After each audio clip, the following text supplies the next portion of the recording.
2021년 5월 20년 동안의 전쟁에서 미국은 사실상 패배를 인정하고 아프가니스탄에서 철수했습니다. 아프간 수도 카불에는 미국이 월급을 지원해주고 최신식 무기로 무장시켜준 30만 명의 정부군이 있었으나 미군 철수 4개월 만에 30만 명이라는 군대는 소리 소문 없이 사라졌고 지도자들은 자신들의 나라를 포기하고 떠나갔으며 수도 카불은 무자비하고 극악무도한 이슬람 원리주의 무장단체인 탈레반에 의해 함락되었습니다. 그런데 미국은 전 세계에서 가장 강력한 무기를 가지고 아프간 전쟁 개전 2달 만에 승리를 선언했음에도 도대체 왜 20년 동안이나 전쟁을 지속해야 했을까요? 그리고 탈레반은 도대체 이런 무기들을 무슨 돈으로 구매하고 유지했으며 미국이 아프간 민주화를 위해 1360조 원을 쏟아부었는데 이 돈은 결국 다 어디로 간 것일까요?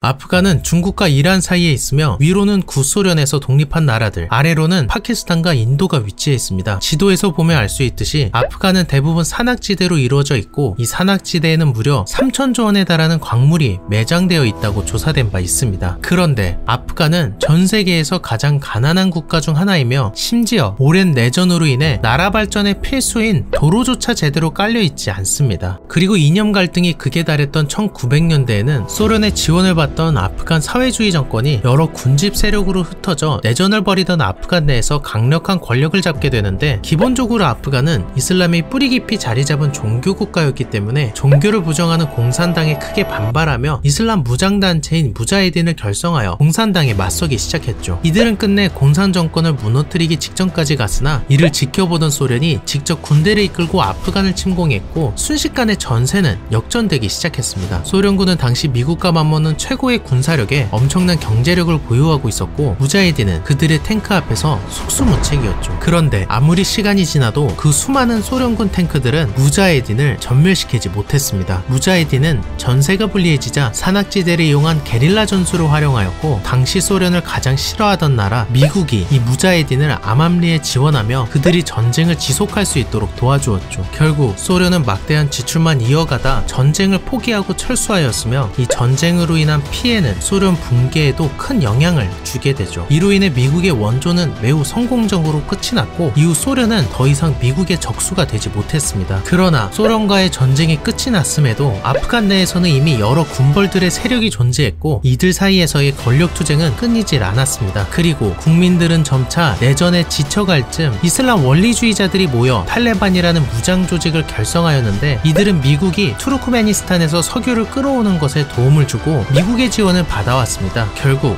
탈레반은 아프간 대부분을 점령할 수 있었고 그들은 탈레반 정권을 세워 점차 아프간에 자리 잡기 시작했습니다. 그런데 오사마 빌라덴이 항공기를 납치해 미국 쌍둥이 타워 등에 추돌시키면서 9.11 테러가 발생합니다. 오사마 빌라덴은 막대한 자금력을 바탕으로 아프간 무자히딘을 지원했고 이슬람 극단주의 무장단체인 알카에다를 설립한 수장이었습니다. 그는 미국이 이슬람 그리스도의 적이라고 생각했고 미국을 사우디아라비아에서 완전히 철수시켜야 이슬람 성지순례가 온전한 의미를 갖게 된다고 주장했죠. 미국은 영국과의 독립전쟁 이후 단 한 번도 본토에서의 피해를 받은 적이 없었으나 오사마 빌라덴과 그 세력들이 미국 역사상 유례를 찾아볼 수 없는 미국 한복판에서 미국인 3,000명을 죽이는 테러를 발생시킨 겁니다. 이에 미국은 눈이 완전히 돌아가 버렸고 전 미국인들은 테러에 대한 분노가 극에 달했으며 당시 대통령이었던 조지 부시는 테러와의 전쟁을 선포하고 테러 단체를 뿌리채 박멸하겠다는 의지를 표합니다. 테러와의 전쟁을 선포한 미국은 탈레반에 오사마 빌라덴을 넘겨줄 것을 요구하였으나 탈레반은 같은 이슬람 수니파인 빌라덴의 양도를 거부하며 미국의 요구를 끝내 수락하지 않았습니다. 이에 이미 눈이 돌아간 미국은 대대적인 아프간 침공을 예고하게 됩니다. 미국의 전 국민적 분노는 전쟁에 대한 막대한 손해 따윈 신경 쓰지 않았고 미군은 전 세계에서 유일무이한 최신식 무기들로 무장하여 아프간을 향해 진격해 나아갔습니다. 그리고 아프간 침공에 앞서 그 길목에 서 있던 파키스탄에 길을 열어줄 것을 요구하였는데 아프간과 파키스탄은 같은 이슬람 국가이자 한때 같은 나라였던 형제의 국가이기 때문에 망설이는 모습을 보였고 이미 분노한 미군은 석기시대로 돌아갈 것을 각오하라고 협박했고 파키스탄은 즉각 영공 사용을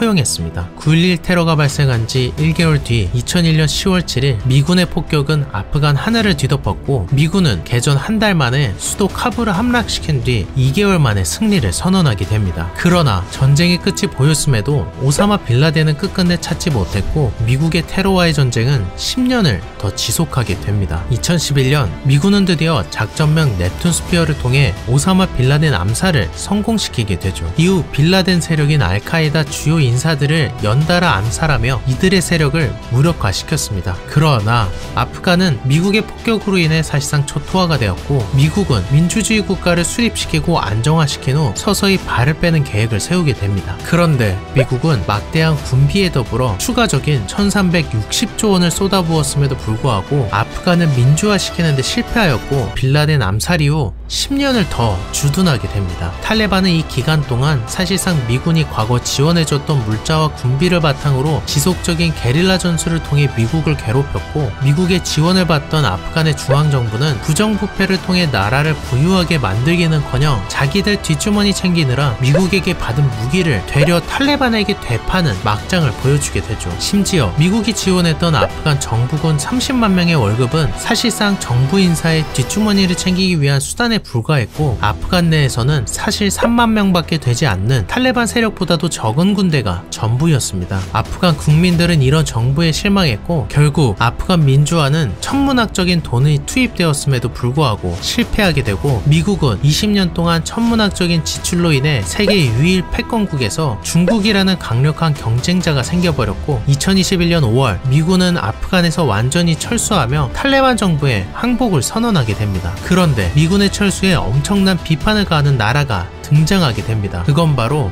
중화인민공화국 중국입니다. 이전 영상인 하나의 중국 희생양 소수민족 편을 보신 분들은 아시겠지만 중국의 마오쩌둥은 중국 공산화와 함께 인근 지역을 침공하였는데 그중 한 나라가 신장 위구르였습니다. 이후 중국은 하나의 중국이라는 위대한 중국몽을 내세우며 위구르인들의 인구수를 줄이기 위해 강제 불임수술을 시키고 어린 학생들에게는 중국 공산당을 찬양하는 세뇌 교육을 시켜갔죠. 거기서 더 나아가 신장 위구르 전체를 안면인식 CCTV를 통해 철저히 감시하며 이슬람 종교를 믿던 위구르인들의 종교를 대대적으로 탄압하는 등 위구르인들의 인권과 종교의 자유를 철저히 침해하고 있었죠. 그런데 이 신장 위구르는 탈레반과 같은 이슬람 종교를 믿고 심지어는 같은 종파인 이슬람 수니파라는 겁니다. 그리고 과거 영국이 소련을 견제하기 위해 만들었던 이 와칸 회랑, 이 볼록 튀어나온 손가락 모양의 땅 때문에 중국 신장 위구르와 아프간은 연결되어 있습니다. 이에 중국은 미국의 아프간 철수에 대해 테러를 해결하지 않고 떠난다며 우려 섞인 비난을 쏟아부었고 급해진 중국은 탈레반 지도자를 만나 중국이 아프간 내정에 간섭하지 않을 것이니 아프간 또한 중국 내정에 간섭하지 말라며 협상을 하게 됩니다. 참고로 미국이 테러와의 전쟁을 선포할 당시 테러 박멸을 위해 중국과 손잡으며 중국을 위협하던 위구르족 무장단체인 ETIM을 테러단체 명단에 삽입했었는데 미국이 아프간에서 철수하며 ETIM을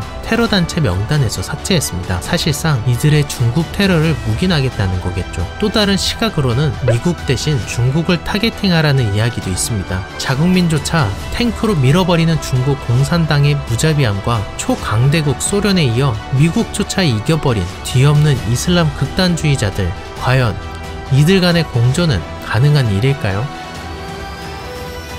영상이 조금이라도 유익하셨다면 좋아요와 구독 부탁드리겠습니다. 전 더 유익하고 재밌는 영상으로 찾아뵙겠습니다.